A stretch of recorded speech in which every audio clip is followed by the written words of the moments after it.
So, recently I switched over temporarily to the Linux platform because, unfortunately, for certain parts of my job, I need access to certain technologies that are not available to the Windows Home Edition. I have ordered a copy of Windows 10 Pro as well as an installation medium just because I do not want to risk anything. But that left me with a dilemma. How am I supposed to get my work done and do everything I need? Well, I installed a distro of Linux Mint over my Windows, and due to Windows shenanigans and some bullshit on their part, I no longer had access to my activation key, which sucked. But that's neither here nor there. That being said, Linux has been I've only been using it dedicatedly for about 24 to 48 hours, and in that time I've put a lot of work, like most of my time has been spent on my computer, given because most of my entertainment is on that device as well. And there's a couple things I noticed. First, as from a work perspective, setting up some applications can be a little cumbersome. It's not as fluid as just clicking on an executable and running things. Sometimes you have to create said executable yourself and make it run, which thankfully there's a lot of tutorials and just ways you can just copy and paste code into the command line and call it a damn day. That being said, that doesn't necessarily mean it's been easy. Secondly, the GUIs, say what you will about Windows, it's not that they've been doing graphical user interface for years, so it doesn't feel too clunky, and it's fairly competent. But as far as gaming goes, I will say Steam is picking up a lot of the lift here. Steam has this service called Steam Play, which effectively emulates the operating system that you're playing on, that the game is made for on the back end. And what it does is it allows for Linux players like me to play games like Elder Scrolls Online, Borderlands 3, and so on and so forth.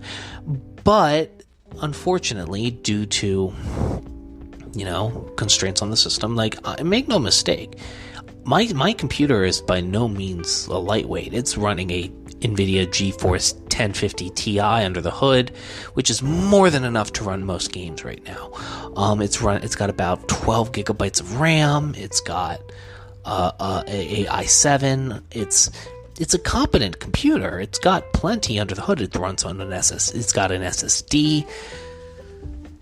And yet, because on top of running a game is also having to emulate the operating system on the back end, we run into some issues. Prime example, my frame rate skips, and my frame rate is really low on Elder Scrolls Online. I can't have a single other application open. I can't,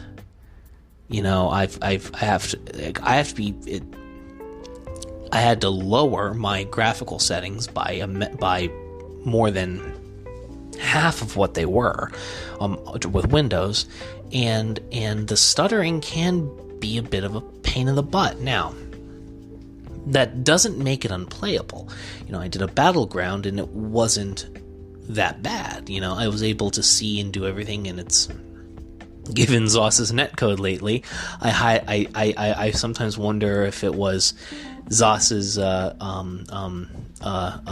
servers or if it was my computer itself, but that remains to be seen. But then when I loaded up Borderlands 3, for example, the load screens were absurd. When I first loaded up the game in Vestige, the home city of the new DLC, it took a solid minute and a half, 2 minutes for the game to completely load up. And when I say that, I mean, music was playing, I could see some of the GUI, but everything aside from the GUI was just black. I couldn't see anything, and then out of nowhere I heard music playing, and then it loaded up.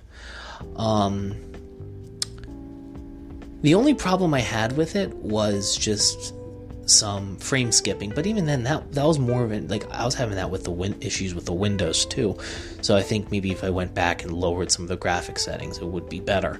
But I will say that the load times were especially the new U load animation thing to present the new area was surprisingly delayed, and the audio is kind of like mismatched, and sometimes GUI graphic menus didn't display properly. Like, they just popped up and didn't show anything, or I have the subtitles turned on, and in some cases I couldn't hear idle chatter, and sometimes the dialogue didn't show at the bottom of the screen. So it was a pleasurable experience. Don't get me wrong. I have no problems with it whatsoever. They're playable. I can certainly record on them, hopefully, because I have to. But even though I have to use OBS, and that's a chunk of a RAM hog.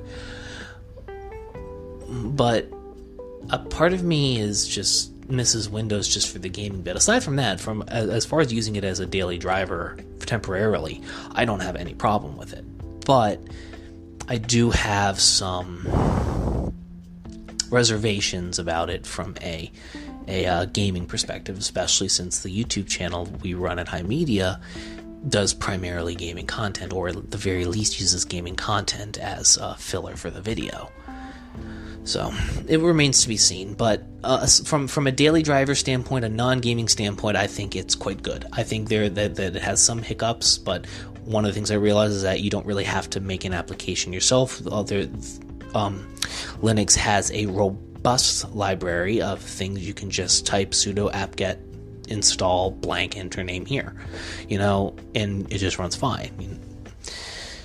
And everything I need to find the equivalent of is just really a Google away, because while Windows may have a lot of animosity in the Linux community towards it, I will say that they do have some applications in there that are quite good, and I'm not going to fault anybody I'm not going to fault them for making good software, but I will say that the open source community has done an excellent job of replicating it, and Mint is as close to, and while Ubuntu may be more known, I went with a Linux Mint installation simply because I prefer the Windows feel.